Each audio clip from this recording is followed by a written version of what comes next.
Well, thank you for that very kind but somewhat lengthy introduction.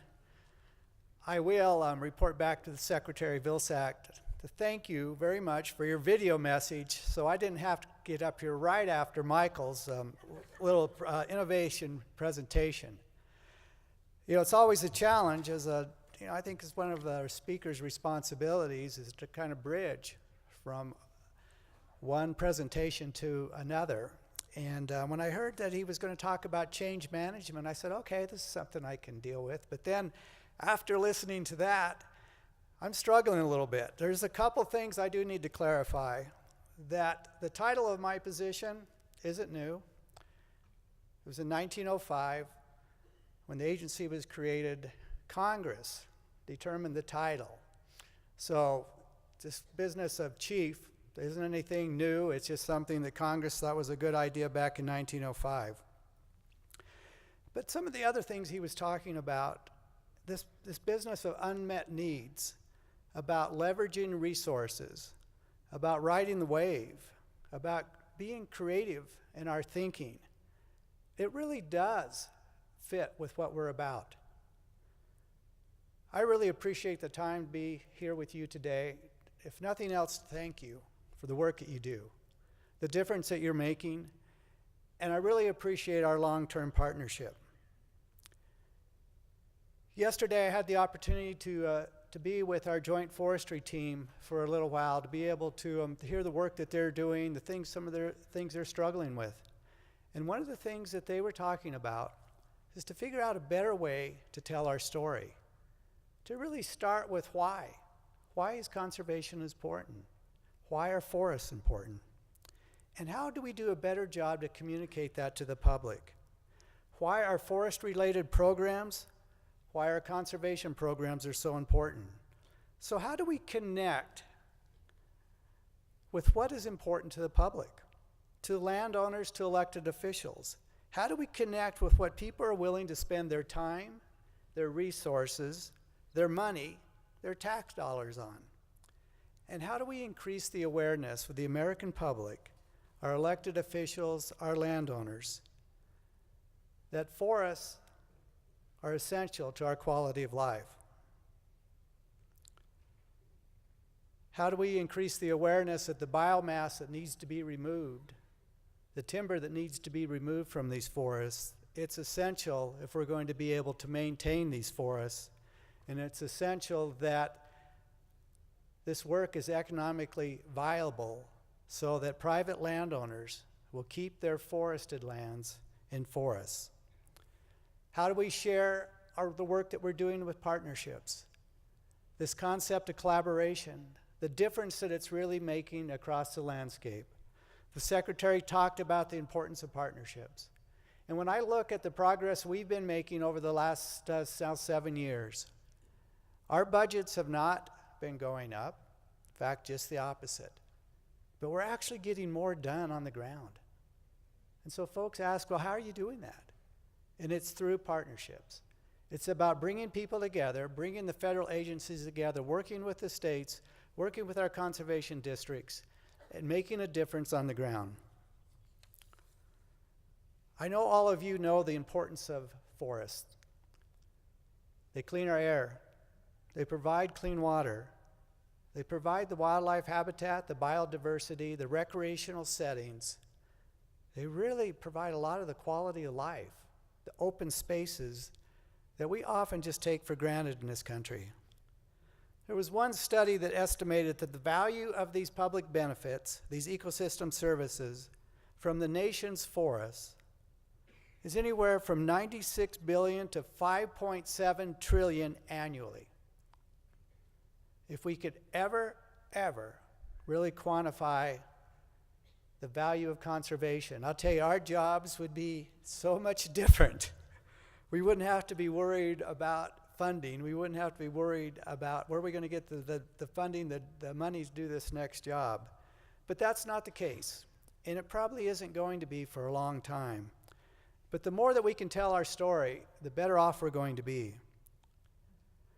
And when I think about our forest-related programs, our conservation programs today, why are they so important? And it goes back to Michael's point about unmet needs. Well, I'll tell you, it's because of the challenges. I've been in this business for quite a while now, and I've been able to see a lot of changes. And when I look at what's going on our landscapes today, about the rate of infestations from insect and disease, the amount of invasives that we're dealing with, the amount of wildfire, the intensity and length of droughts, all of this is so different than when I started with the agency. But that's really what we're up against today. And there is no question that with a changing climate, it's really added to these effects. Now, the best part of this is that we can take action to mitigate those effects. And one of those is to keep our forests forested. The other thing is to be able to recognize that we need to remove the biomass that exists on a lot of these forests that exceeds what's naturally sustainable. And we need to do it in a way that it's economically viable. We need to make sure that our private landowners have the tools that they need so they understand what they need to do so that their management is economically viable, so that they keep their private lands forested. I can throw out a lot of numbers that really, for me, that justify the importance of our forested landscapes. But the things we need to be worried about is that not only do we have these effects that are occurring, whether it's wildfires, whether it's droughts that's impacting the resiliency of our forests, we're also losing a lot of our forested land, our open space every year. Growth and development are reducing the America's forest habitat and fragmenting really what remains.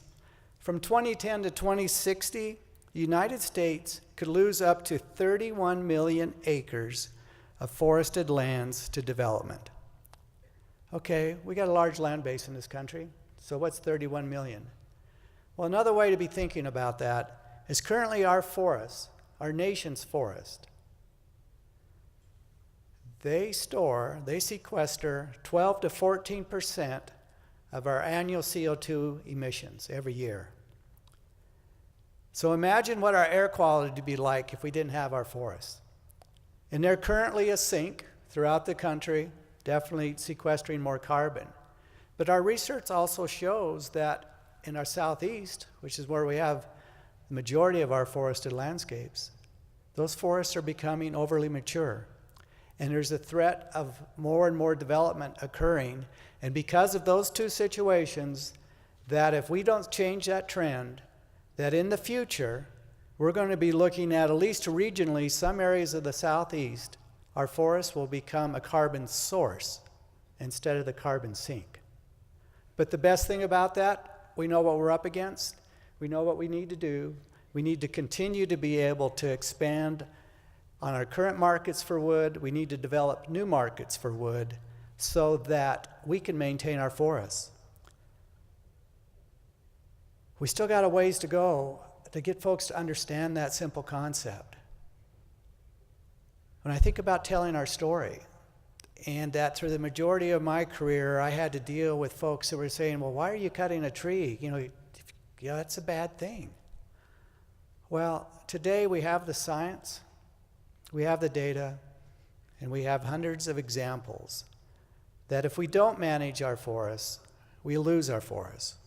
But where we can and where we do need to manage, we can not only remove that biomass and then create the economic means to be able to continue that management, but we do it for one reason and one reason only, and that is to maintain and restore our nation's forests.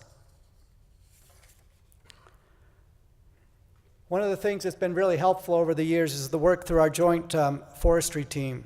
And we've been working now for 8 years between NACD, NRCS, the National Association of State Foresters, plus the Forest Service. And this is an example of the kind of the partnership the Secretary was talking about.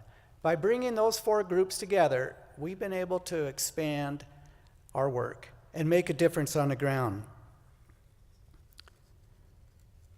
I also want to go back to the saying that all politics is local. Well, conservation is also local. And that's where you folks come in. And I'm so pleased that, over 50% of our restoration projects that we took on last year, they're involving a conservation district. It shows the difference that we're making by looking at how to get our work done across these larger landscapes. Early in my career, Forest Service, we looked at the green area on the map, the national forest, our grasslands, and we were pretty well focused to that. Somewhat had blinders on a little bit, I'll say. But today that's changed. So when we look at what we need to do across these landscapes, it's to look at the landscape and not at the map, and to be able to determine what we need to do across these large areas to restore the resiliency of our forests, to maintain these forests in a healthy condition, and not worry about the borders, the boundaries, and the land ownership. But by bringing people together, it's where we make a difference, and then we can look at large enough landscapes that actually do make a difference, versus a lot of the work that we used to do was relatively small, made a difference on 1,000 acres, but in the long term, it really wasn't getting us where we needed to be. Last year, NACD held a series of regional meetings where attendees discussed the state-level forestry partnerships. And from that is what we're going to continue to build on, to have more and more of our projects included or involved with the local conservation districts. We also have a growing number of conservation districts that are engaged in urban forestry. In the United States, there's about 136 million acres of urban forest and community forests. And with 83% of Americans now living in an urban setting, it's essential that we not only find ways to be able to care for, but promote urban and community forests. But what a great audience that we have. We got 83% of Americans that are living in these urban settings, and we got a tremendous urban and community forest resource that we can talk to them about. And we've had great success through a web-based software program that we developed with partners, and it's called iTree. And through this web-based software, landowners, community leaders can use that software to be able to show the economic benefits of open space and urban forests in their community. It can show that by planting a tree on the right side of your house, it's going to save you X number of dollars in your utility bills every year. It shows a city that by expanding your open space, planting more trees, you can reduce the investment that you have to make currently in your stormwater runoff. So when a city council and a mayor are looking at, here's hard economic data, by investing in forests, we can actually save money. It's a really easy decision to make. And it's one of the things that we're using when we talk about telling our story.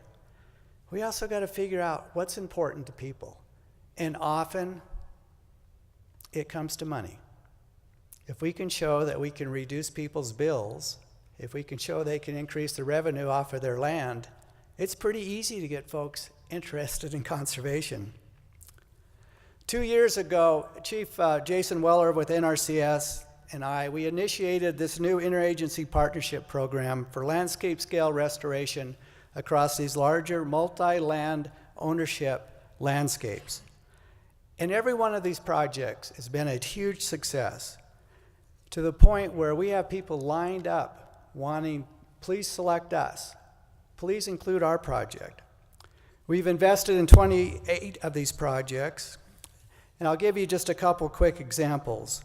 One example was in New Hampshire with a drinking water improvement project. As part of the work, a youth crew, opportunity to engage youth, worked to replace a trail, relocate a trail to reduce the impacts to the watershed. Another example was on the east face of the Elkhorns Partnership in Oregon, where through expanded outreach and technical forestry assistance for private forest landowners, we made a difference in improving the conditions of that landscape. In Minnesota, the Upper Mississippi River Headwaters Restoration Project engaged a tribal crew in treating non-native invasive species and restoring natural ecosystems. And I tell you, I can go on and on about these type of partnerships about these restoration projects and the difference that it's making.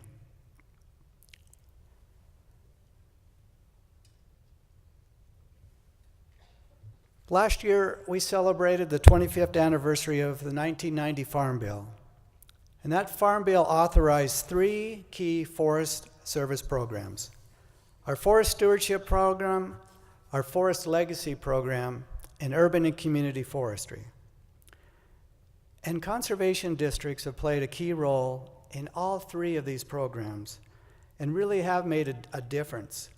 When I think about our Forest Stewardship Program, this is a program that gives us the opportunity, the technical and the financial means to be able to provide direct assistance to private landowners about how to manage their forested landscape, to help them make the right decisions, to be able to create the economic viability, but at the same time provide the means that they can keep their lands forested. And these programs, all 3 of them, are getting larger and growing stronger every single day. And it's because of the partnerships that we have together. And this takes me back to where I started.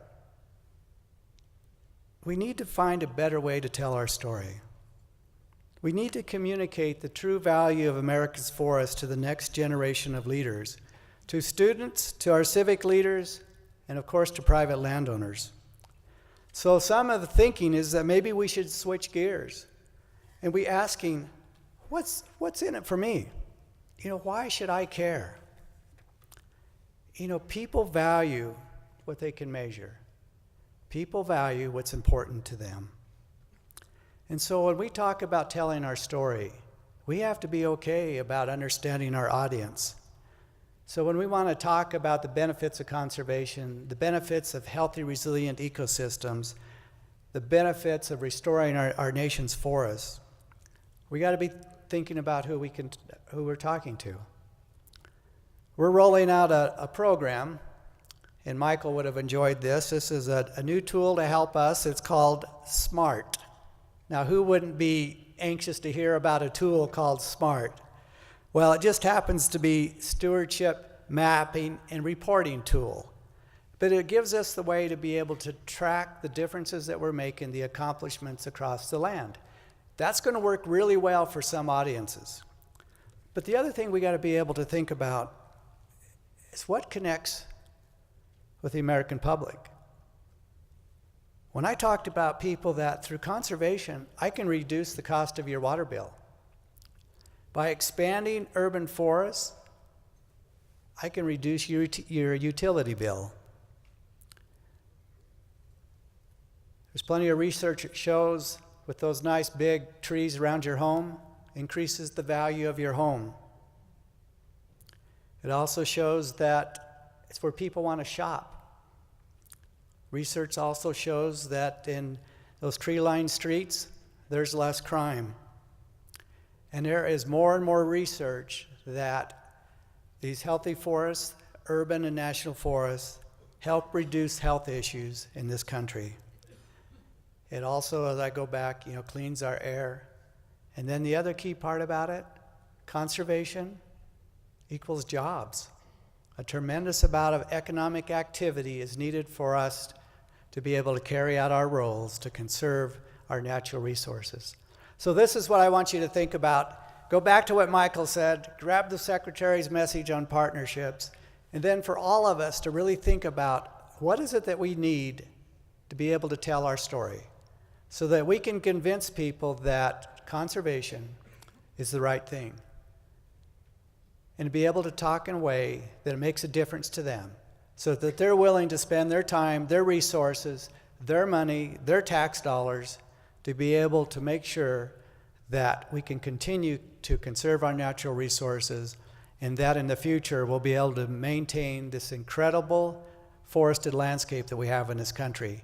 Thank you for your time. Thank you for what you do every single day. I really appreciate it. Thank you for letting me be with you here today.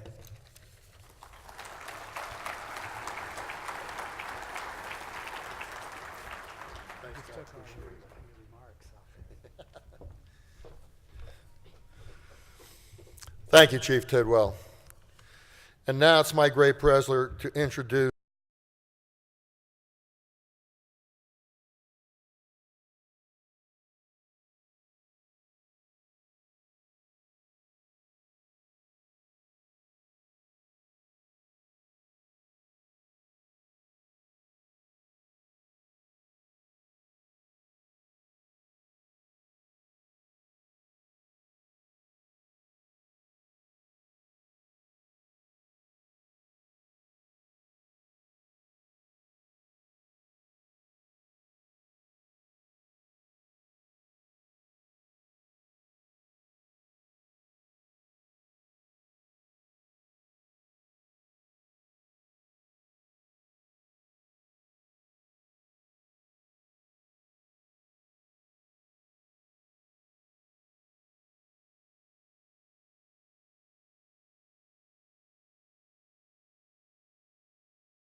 And it's in part, it's about the dislocation that people feel from their government. But in this case, it's the Oklahoma Association of Conservation Districts, connecting people with their government, empowering landowners and ranchers to do something positive and proactive, but also in return, getting the government off their backs. This RCPP project is looking at the Oregon approach to sage-grouse conservation, signing up over 160 ranchers, giving them Endangered Species Act certainty that if they cooperate and better be stewards of their rangeland areas, they don't got to worry about ESA for sage-grouse. And then in the southeast, the Flint River Soil and Water Conservation District, leading a national project that's bringing in 11 other districts, 30 partners in total, looking at the Apalachicola, Chattahoochee, Flint River Basin. I practiced that several hours this morning.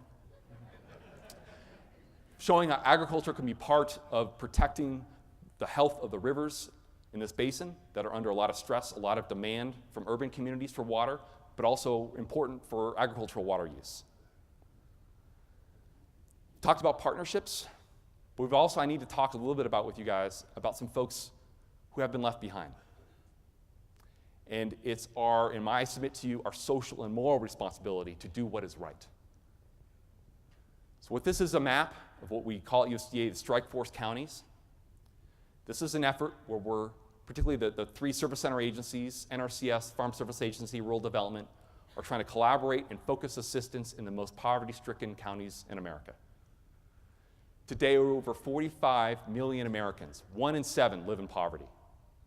1 in 5 American children live in poverty.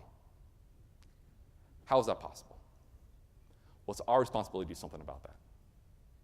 So over the course of the Strike Force Initiative, NRCS alone, we've invested into these very poor, poverty-stricken counties over $1.3 billion in targeted conservation assistance.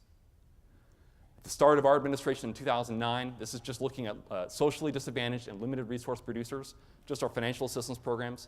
We had on annual average, about 2,400 contracts a year. We said that's not acceptable.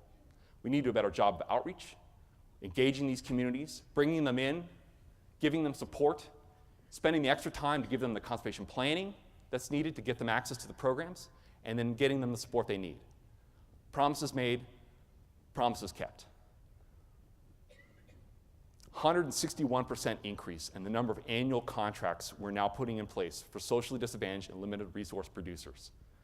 Over $160 million a year now are going into conservation on-the-ground solutions for these communities that previously had not had access. It's about building the partnership, broadening the brand, bringing more people in, building the constituency to advocate for what we do.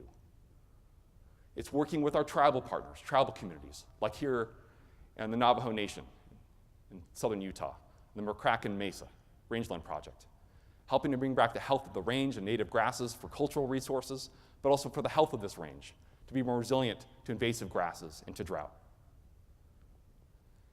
It's also about working in areas that are a little more non-traditional, shall I say. But this is a map of food deserts. USDA defines a food desert as an area where you don't have access to a supermarket, a place where you can buy food, and you don't have transportation to get there. Turns out over 23 million Americans, both rural and urban, live in what are called food deserts. So they don't have access to public transit, they don't have a bus, they don't have a car, and they don't have anywhere to get food. Public health specialists, they look at that, and there's a direct correlation between low access to healthy, affordable, nutritious food and bad health outcomes.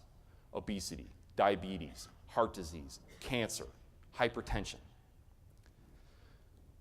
So what do we do about this? Well, some of your colleagues are doing something about it. Been quietly beavering away on this. Working in areas like in Cleveland, with a refugee program that's bringing farming back into urban Cleveland, or NRCS partnering with Ohio State Extension and other partners to bring high tunnels into downtown Cleveland to expand access to food production in urban areas, bringing the food, the nutrition, the jobs, the hope, the economic opportunity to communities that have been left behind. This is in downtown Richmond, where NRCS has a partnership with the 31st Street Baptist Church, but also innovatively with the Bon Secours Health System, We're right across the street from that high tunnel where we put in high tunnel, pollinator habitat, beehive. We're doing mulching, micro-drip irrigation. We're really helping this church. This church takes the food out of that garden. They have a nutrition center where they feed 250 kids a day. It's being fed by the fresh produce coming off this community garden. The excess is then sold at the farmer's market. The hospital matches 1-to-1. So folks that come, and this is a very poor community, folks can use their electronic benefits, food stamp benefits, SNAP benefits to buy food. The hospital matches at 1-to-1. The hospital has a truck that they show up every Thursday night. They have cooking classes. So they cook, they provide, here's how you prepare greens, here's how you prepare peppers, here's what they taste like. They're actually pretty good when you prepare them well. These are folks that haven't had that kind of background and training, haven't had access to fresh produce. This is in Detroit. Edith Floyd there is on the left. That's her farm, Growing Joy, which is really what it's about. She's selling her food at local markets, but then also donating to local soup kitchens. It's another farmer, Chris McLean from Detroit. He looks pretty tough. He's got to be tough because he's wearing a Pittsburgh Steelers hat about 2 blocks from Detroit Stadium. Okay. So we worked with him. He's got a high tunnel. The high tunnels bring in folks that we've never worked with before. We get in a conversation with them, just like with Edith, just like with Chris. We talk about mulching, crop rotation, pest management, nutrient management, irrigation efficiency. We're helping him be successful. He's now farming 14 city lots. He has perennial fruit, stone fruit, berries, table grapes. He's a successful businessman. He's bringing hope and opportunity back to parts of Detroit that have been left behind. So let me go back to where I began. And that's in part reflecting upon what was out of the creation story. So when God created us, where did he put life? The Garden of Eden. The Lord God then took the man and settled him in the Garden of Eden to cultivate and care for it. It wasn't just cultivation. The charge was to care for those resources. Eden is an ancient Sumerian word that means fertile plain.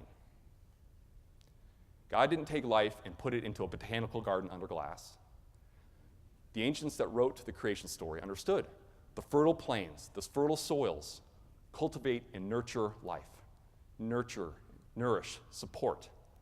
And it's the care for those resources is what civilization is built upon. That's the creation story. That's our creation story. So when you bring cultivation, life, and opportunity to both rural and urban America, you start to address a lot of needs. Restore the health of soil, restore the health of people, restore the health of community. Perhaps we begin to address the broader health of the American society so that we as a people can reach our full potential. What we have as a partnership, what you lead, is unique. There's nothing else like it in the world. It's a manifestly American enterprise. It's local, it's democratic, it's about supporting neighbors, it's about respecting the privacy and primacy of landowners, but also with that eye towards community health. I think it's profound to think about whether you work in a district office, whether you lead a district, whether you lead a state, whether you work in a community garden in an urban area, an abandoned urban lot, whether you're managing tens of thousands of acres of rangeland. Your connection to the landscape, your connection to your family and your heritage, our connection to each other, but most importantly, your own connection and your responsibility for your own fertile plains. Thank you. Be well, be strong, be proud.